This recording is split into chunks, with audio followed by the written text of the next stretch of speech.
Hey, what's up, y'all? It's Poppin' This D. About to react to this vid by The Fugitive. This is 6 most ruthless female narcos. We love to see it. We love to see it. I want to see how ruthless the ladies can get. Let's watch. I don't think enough has been said about the wives of drug lords. I'm talking of the women who stood by dangerous drug barons through their most volatile moments. The ones who ran whole divisions of the drug trade, and the ones who were ruthless enough to overthrow and run the cartels themselves. Let's talk about the notorious wives of the most dangerous drug lords. Sandra Avila Beltran. Sandra was born into crime.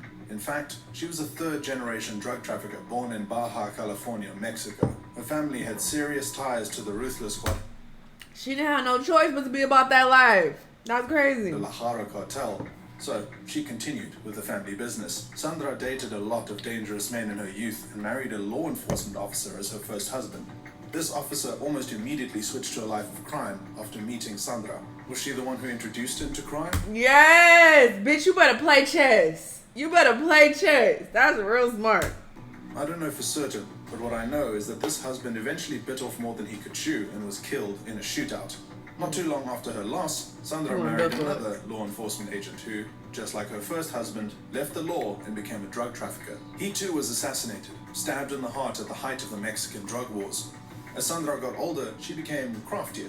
Her crime career blossomed, and it got to the point where she was smuggling tons of cocaine through a fleet of tuna boats that she owned. Money flowed in, and Sandra spent that money like it was a natural resource. One example of her obscene spending was the gold pendant of King Tutankhamun that was studded with 83 rubies, 228 diamonds, and 189 sapphires. How much and that the shit worth? craziest part of all this was the fact that no one knew who she truly was. She told everyone that she made her wealth selling houses and clothes in Guadalajara. Eventually the police caught up with her in 2002 when her teenage son was kidnapped by a rival cartel and she had to pay a $5 million ransom. They found out that Sandra, the humble saleswoman, actually owned more than 200 properties in Guadalajara. So, 5 years later, they arrested her. She was released in 2015 and now lives what many people call a not-too-quiet life in Guadalajara, Mexico. But Sandra Avila Beltran is a legend in the drug scene. At one point in her nefarious career, she was referred to as the Queen of the Pacific and even had a viral song written in her honor in 2004. Yes! She even inspired the Mexican telenovela named Queen of the South. Sorry, I'm not condoning any of I'm not condoning drugs, violence, and killing niggas. But it is interesting to see, these women in these positions of power because this drug industry is very much male dominated, and I'm sure women do not get respect and they're probably not taken seriously. So I'm sure the women really have to, exert their power and really be on it to make shit happen and make people respect them.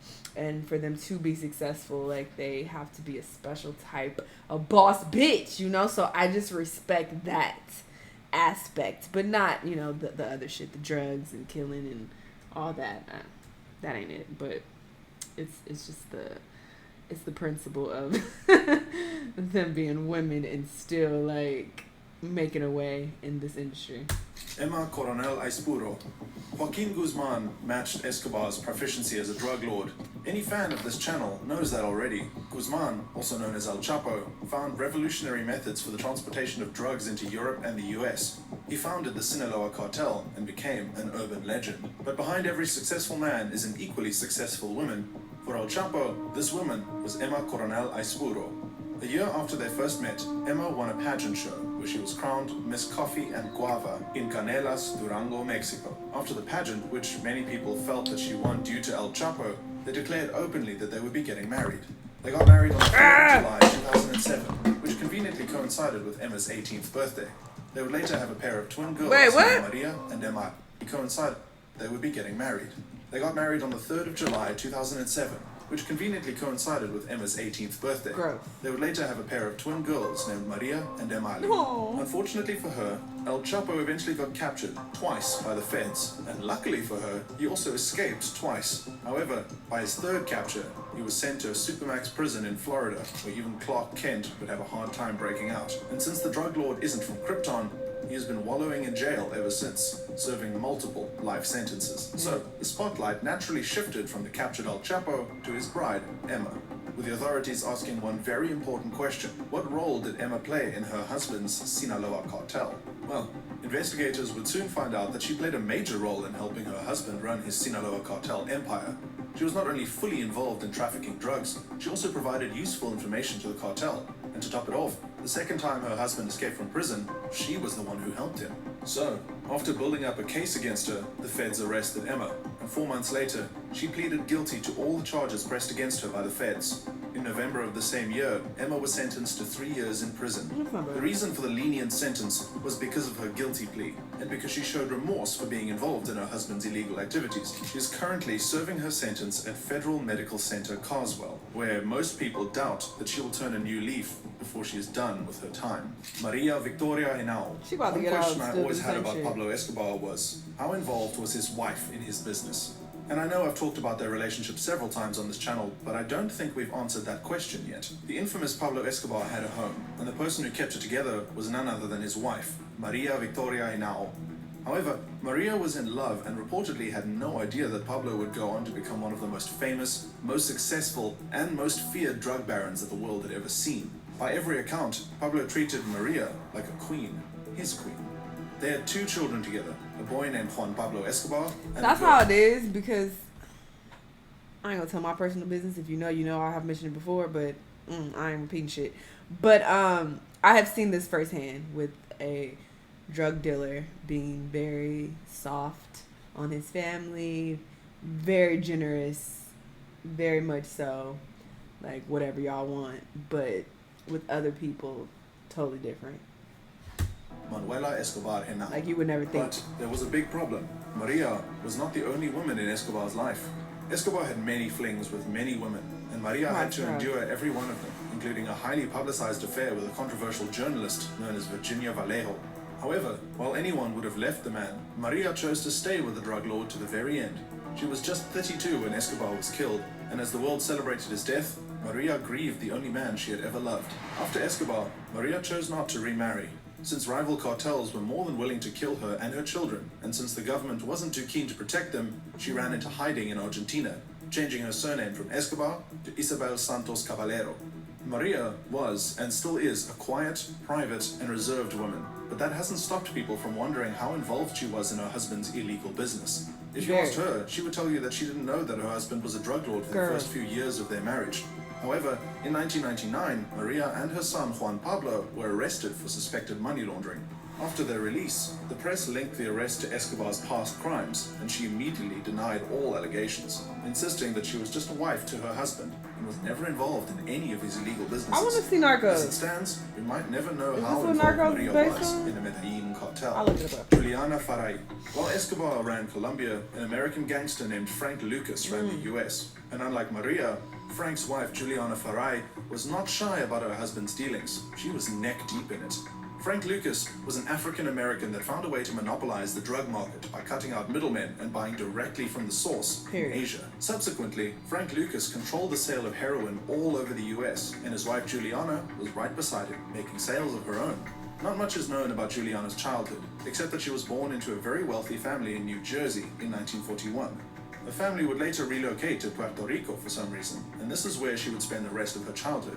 Having lacked nothing, Juliana grew to be a spoiled child and quickly became the black sheep of her family. Some years later, she would elope with Frank, whom she met at a house party. They fell in love, got married in the 60s, and had 6 children together. While Frank moved heroin around, Juliana's specialty was cocaine, and she got arrested several times for possessing and selling the drug. Even after her husband was busted and got to spend time in jail, Juliana continued peddling the white substance. When Frank was released in 1991 and became a key informant for the government, she didn't stop. After Frank got into a car accident that left him permanently restricted to his wheelchair, Juliana supported her husband and continued selling drugs. She even got arrested. On the 19th of May 2010, she was busted in a hotel in Puerto Rico for selling about 2 kilograms of cocaine. 2 years later, she was sent to jail for the crime for 5 years. Eventually, Frank died on the 30th of May 2019, just 2 years after her release from prison.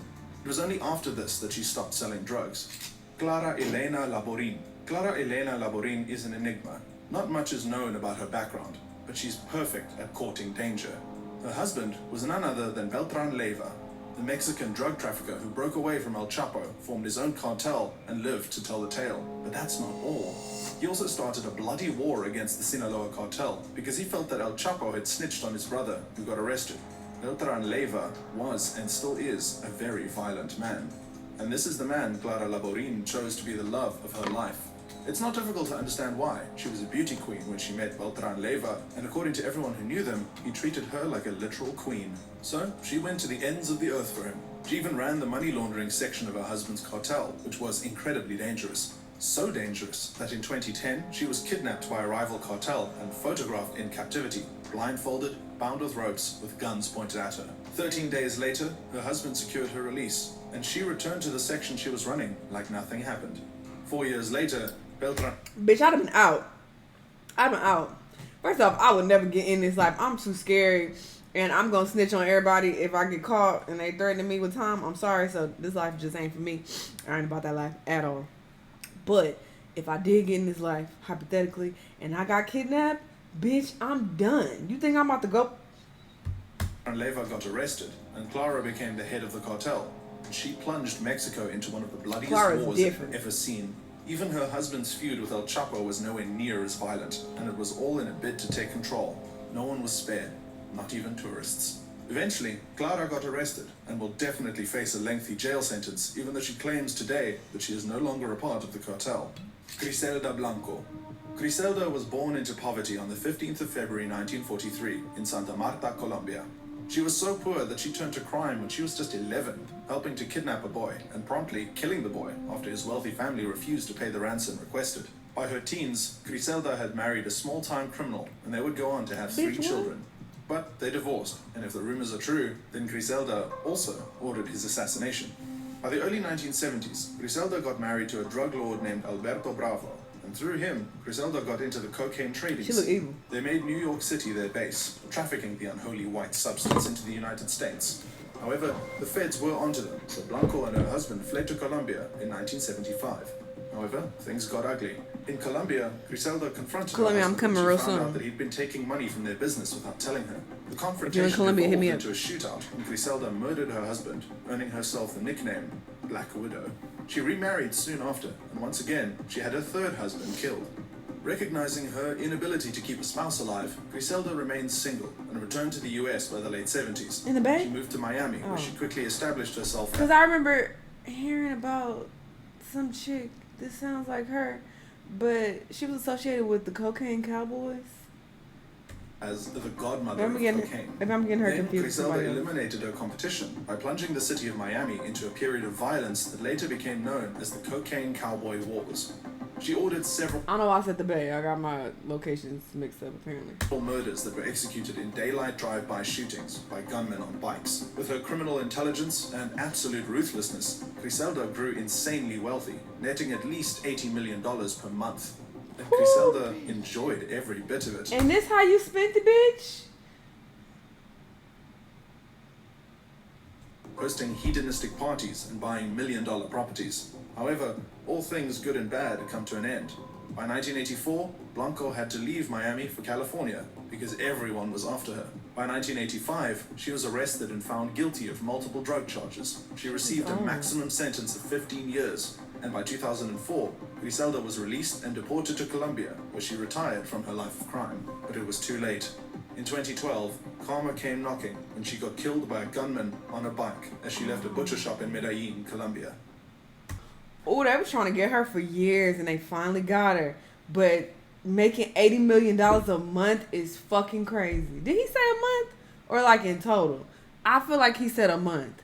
That's fucking insane. Her story is really interesting, though. I remember watching a documentary a long time ago about it. And yeah, that's when they were talking about the Cocaine Cowboys. And she was like super ruthless, like heavy.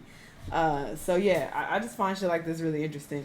I want to watch Narcos because I know that's a really popular show on Netflix. And people say it's good. And I feel like it is based on Chapo or Escobar, one of them. So I might get into that. Y'all let me know if it's good. Anyway, interesting vid. Let me know what y'all thought. Let me know what other videos you want me to watch. And I'll see y'all in the next one. Bye.